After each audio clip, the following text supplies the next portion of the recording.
네, 전 세계 곳곳의 다양한 이슈를 짚어보는 국제 이슈 코너입니다. 한국일보 손성환 기자 전화로 연결돼 있습니다. 송 기자 안녕하십니까?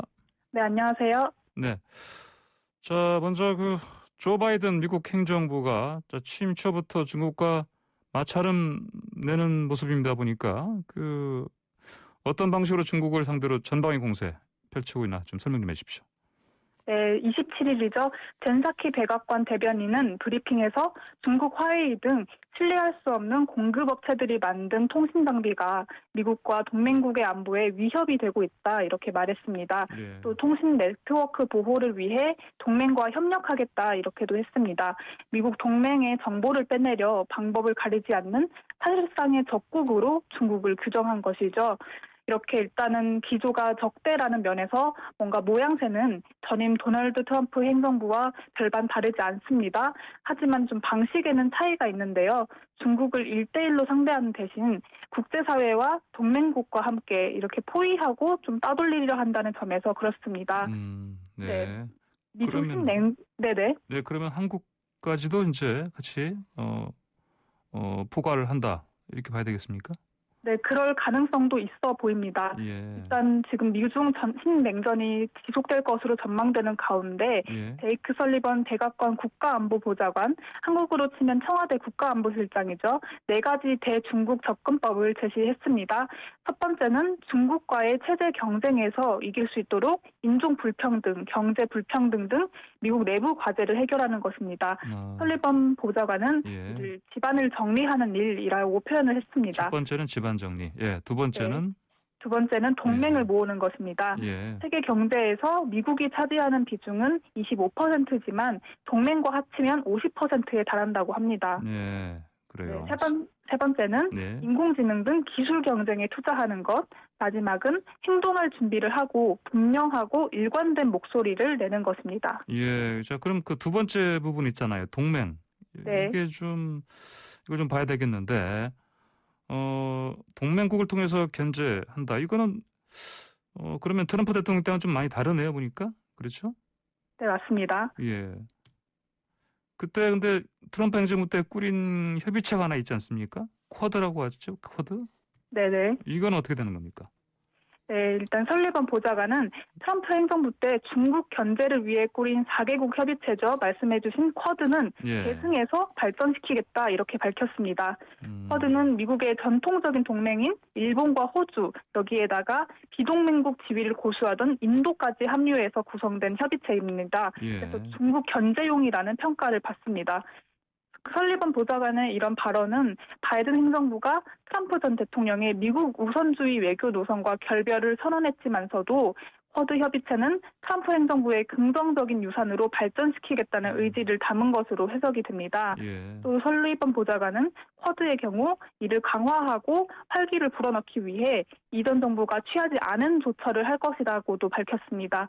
그래서 기존 이 4개국 외에도 주변 동맹국을 추가로 넣을 수도 있다는 의향을 드러낸 게 아니냐 이런 해석이 나옵니다. 예. 이제 바이든 정부는 이제 트럼프 대통령 유산을 다 이제 삭제하겠다, 정리하겠다 그랬는데 이 쿼드 협의체만큼은 이어가겠다 이런 입장이군요. 그러니까 그러면 이제 맞습니다. 주변국이란 게 뭐 당연히 우리나라 아니겠습니까? 네, 지금 과거 트럼프 행정부 고위 인사들은 쿼드를 확대한 쿼드 플러스 의지를 계속해서 드러냈고요. 예. 한국이 대상국에 포함될 수도 있다는 관측을 낳은 바 있습니다. 특히 스티븐 비건 전 국무부 부장관은 미국과 유럽의 연합 방위 체제인 북대서양 조약기구인 나토를 본떠서 인도 태평양판 다자 안보틀로 쿼드 플러스를 구축할 필요성을 시사한 바 있습니다. 그래서 미중 갈등이 첨예한 와중에 한국은 그동안 쿼드 참여를 요청받은 적이 없으면서 거리를 두는 듯한 태도를 보이긴 했지만요. 예. 바이든 행정부에서도 또 쿼드를 확대를 둘러싸고 아무래도 우리가 또 고래 싸움에 낀 새우처럼 그런 비슷한 고민에 또 노출될 가능성이 있어 보입니다. 예, 알겠습니다. 자, 코로나 얘기로 좀 넘어가 보죠. 변이 바이러스 이제 공포가 계속 확산되고 있는데 남아공에서 코로나 감염자가 또 변이 바이러스에 또 재감염되는 사례가 있다고요? 네, 맞습니다. 앤서니 파우치 미국 국립알레르기 전염병 연구소 소장이 남아공 보건 전문가들과 통화하는 과정에서 몇 달 전 코로나에 감염된 사람들이 다시 신종에 재감염되고 있다는 것을 들었다 이렇게 밝혔습니다. 네. 이미 한 차례 코로나에 걸렸다가 완치된 사람들이 변이에 다시 또 감염됐다는 거죠. 지금 남아공발 변이는 기존 코로나보다 더 중증을 유발하거나 치명률을 높이진 않습니다. 네. 하지만 전파력이 더 강한 바이러스인 것으로 알려져 있습니다. 그래서 파우치 소장은 첫 감염으로 면역이 생겼다 하더라도 이 면역이 두 번째 감염을 방지할 만큼은 좋진 않다 이렇게 설명을 했고요. 예. 현재로서는 면역에 의한 보호보다는 백신 접종이 중증 질환을 방지하는데 50에서 88%의 효능을 가졌기 때문에 백신을 맞는 게 훨씬 효과가 낮다 이렇게 말했습니다. 예, 그러니까 이제 백신 접종하는 게 아무 소용이 없는 게 아니고 이제 네. 뭐 재감염 될 수는 있지만 만약에 재감염 되더라도 중증, 그러니까 아주 심각한 상황까지 가는 걸 막을 수 있다. 네네. 이런 설명이네요. 예. 네, 맞습니다. 네. 자, 그런데 문제는 이제 변이 바이러스 이제 확산 속도가 지금 점점 빨라지고 있는 거 아니겠습니까? 네, 지금 미국 질병통제예방센터 CDC에 따르면 미국에서는 모두 30개 주에서 434명의 영국발 변이 바이러스 감염자가 발견된 것으로 나타났습니다. 예. 이틀 전보다 100명 증가한 것이고요. 또 다른 변이에 감염된 환자들도 나오고 있는데요. 이미 미네소타주에서는 브라질발 감염자가 1명 나왔고요. 남아공발 변이도 지금 사우스캐롤라이나주, 메릴랜드주 두 곳에서 나왔습니다.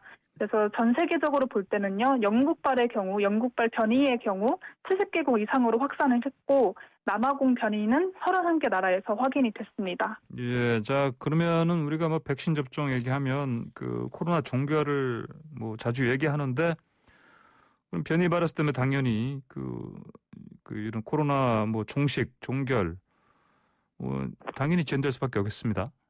네, 맞습니다. 지금 미국 워싱턴 포스트는 변이의 출현이 전 세계적 보건 재앙의 종결을 위협하고 있다. 즉 팬데믹이 끝나려면 아직 멀었다는 메시지를 과학자들이 내놓고 있다. 이렇게 지적을 했습니다. 전염병 학자들 사이에는 전염성이 더 강한 바이러스에 대해 집단 면역을 형성하려면 면역 형성된 사람들의 비율이 지금보다 더 높아야 된다. 이런 합의가 있다고 본다는데요. 이전까지만 해도 과학자들은 약 70%의 인구가 백신을 맞거나 자연 면역을 획득하면 집단 면역이 형성될 것으로 추정을 했습니다. 하지만 그 미국 CDC의 데이 버틀러 부국장은 전염성이 더 강한 변이가 지배종이 된다면 집단 면역에 필요한 기준이 80에서 85% 범위로 올라간다 이렇게 말했습니다. 또 지금 기존 코로나에 걸렸던 사람들이 변이에 재차 감염되는 사례가 나오고 있는데다가 그 백신 중 하나인 노바백스가 개발한 백신이 남아공에서 퍼지고 있는 새로운 변이에 현저하게 효력이 낮은 것도 나타난 것도 이렇게 집단 면역 달성 시점을 낮추고 있다 이렇게 전해졌고요.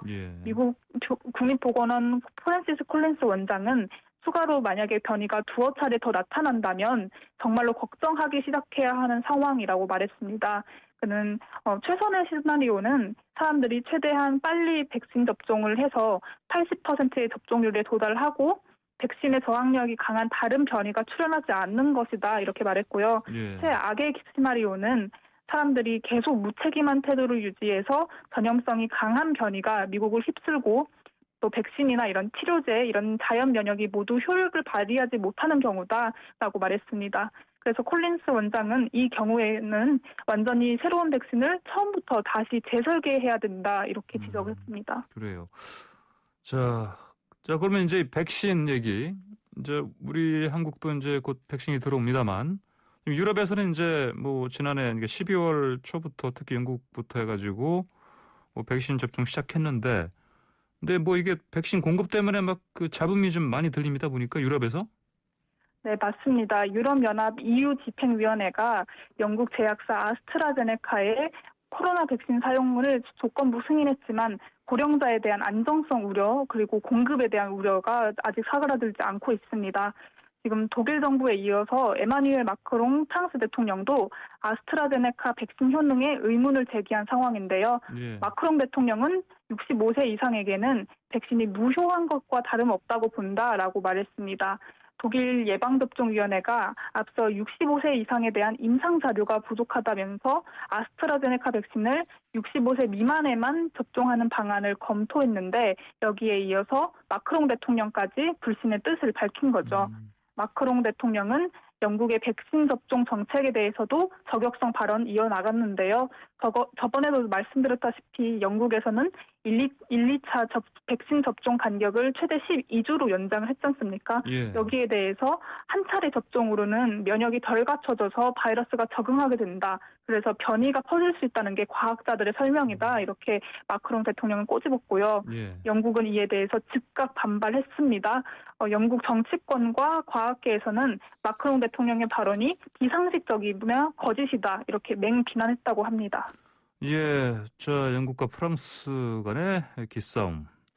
근데 또 영국과 유럽연합 사이에 또 무슨 뭐 전쟁이라고 좀 표현을 하네 보니까 백신 전쟁? 이게 무슨 얘기입니까? 네, 유럽 내 백신 부족 사태가 급기야 영국과 유럽연합 간 백신 전쟁으로 비화했습니다. 지금 갈등에 불을 당긴 건 아스트라제네카, 영국 제조사죠. 아스트라제네카인데요. 예. 생산 설비 문제로 1분기 유럽연합 공급 물량을 60% 감축한 것입니다. 그래서 이유가 지금 영국에서 생산된 백신을 가져와서라도 공급량을 맞춰야 된다. 이렇게 으름장을 놨습니다. 예. 그러니까 영국과 아스트라제네카 측은 영국 생산부는 영국에 우선 공급돼야 된다. 이렇게 맞섰고요. 예. 아스트라제네카 백신 제조 시설은 지금 영국과 유럽연합 각각 두 곳에 있는데요. 유럽연합은 영국 생산분도 유럽연합과의 공급 계약에 포함된다 이렇게 주장했고요. 예. 나아가 이미 아스트라제네카 백신 접종을 개시한 영국에 유럽연합 그 생산분이 건너간 게 아니냐, 우리 조사하겠다 이렇게 경고를 했습니다. 그래요. 네, 그래서 이에 아스트라제네카는 어느 공급망이든 현지 생산분을 우선 공급한다면서 의혹을 일축을 했고요. 영국도 계약된 1억 회분을 먼저 우리 자국에 공급한 뒤에 다른 나라에 수출할 수 있다. 이런 입장입니다. 근데 EU가 또 아스트라제네카 공장까지 쳐들어갔다면서요? 네, 맞습니다. 지금 초강수를 뒀는데요. 벨기에 보건당국은 유럽연합 집행위원회 요청에 따라서 28일 벨기에에 있는 아스트라제네카 백신 생산시설을 점검했습니다. 예. 조사관들이 점검 과정에서 백신 공정에 지연이 있음을 확인을 한 것으로 보인다고 영국 데일리 메일은 전했고요. 이에 따라서 유럽연합은 당초 유럽 밖으로 백신 수출을 막는 조치를 발표할 예정이었습니다. 이 조치가 발효가 되면요, 그 EU 관세 당국은 권역 밖으로 백신을 수출할 때마다 EU 집행위원회에 통보를 해야 합니다. 그래서 해당 생산분을 유럽연합 밖으로 수출하지 않도록 하겠다는 일종의 위협인 셈인 거죠. 예. 그래요. 결국 이에 대해 세계보건기구가 이건 백신 국수주의다 이렇게 비판을 했고요. 예. EU는 수출 규제를 철회하면서 한 발 물러섰습니다. 예, 알겠습니다. 오늘 국제뉴스 여기까지 듣겠습니다. 감사합니다. 네, 감사합니다. 네, 지금까지 한국일보 손성훈 기자였습니다.